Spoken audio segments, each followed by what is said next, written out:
अब चाइनामा चाहिँ धेरै संरचनाहरू यस्तो ठुलो राम्रो संरचनाहरू छ होइन। उनीहरूको त उता गाउँ पनि छ, तर अब हाम्रो लागि चाहिँ प्रपर एउटा हाम्रो एरियामा एउटा शौचालय पनि छैन।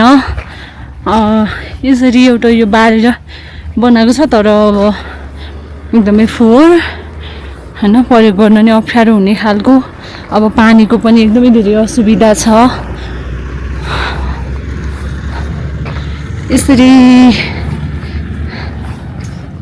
अब हाम्रो नेपालको चाहिँ कोराला नाकामा भएको यही एउटा शौचालय हो, तर यसको पनि अब हालत चाहिँ हेर्न नमिल्ने, देखाउनै नमिल्ने।